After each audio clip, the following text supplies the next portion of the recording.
নমস্কার বন্ধুরা, আবারও বিতর্কের কেন্দ্রবিন্দুতে রয়েছেন নন্দমুরি বালাকৃষ্ণন। এবার বিষয়টি তার নতুন ছবি ডাকু মহারাজের গান দাবিদি দাবিদি। গানটি মুক্তি পাওয়ার পর থেকে নেটিজেনদের মধ্যে শুরু হয়েছে আলোচনা ও সমালোচনা। চলুন জেনে নিই বিস্তারিত। সম্প্রতি মুক্তি পেয়েছে ডাকু মহারাজ ছবির গান দাবিদি দাবিদি। গানটিতে দেখা যায় নন্দমুরি বালাকৃষ্ণনকে নীল শার্ট ও অলংকৃত জ্যাকেটে, তার সঙ্গে নৃত্য করছেন উর্বশী রাউতেলা, যিনি একটি ক্রপ টপ ও স্কার্টে সজ্জিত।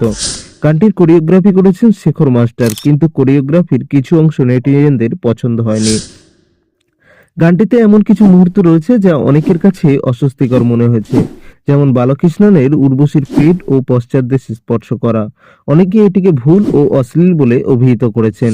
পাশাপাশি বালাকৃষ্ণনের বয়স 64 বছর এবং উর্বশীর বয়স মাত্র 30 বছর। বয়সের ফারাক নিয়েও শুরু হয়েছে আলোচনা।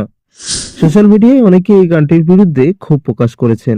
কেউ কেউ বলেছেন, এমন গান বালাকৃষ্ণনের মতো অভিজ্ঞ অভিনেতার সঙ্গে মানের খাপ খায় না। অনেকে গানটির পুনঃশুট করার দাবি জানিয়েছেন, আবার কেউ সরাসরি গানটি সরিয়ে নেওয়ার অনুরোধ করেছেন।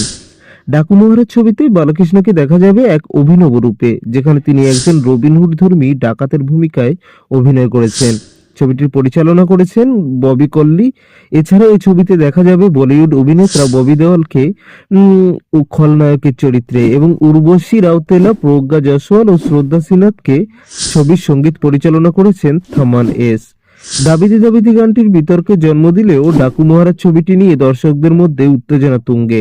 ছবি মুক্তি পাচ্ছে জানুয়ারি 12, 2025-এ, সংক্রান্তির উৎসবের সময়। বন্ধুরা, আপনারা কি মনে হয় এই বিতর্ক ছবির জনপ্রিয়তাকে প্রভাবিত করবে?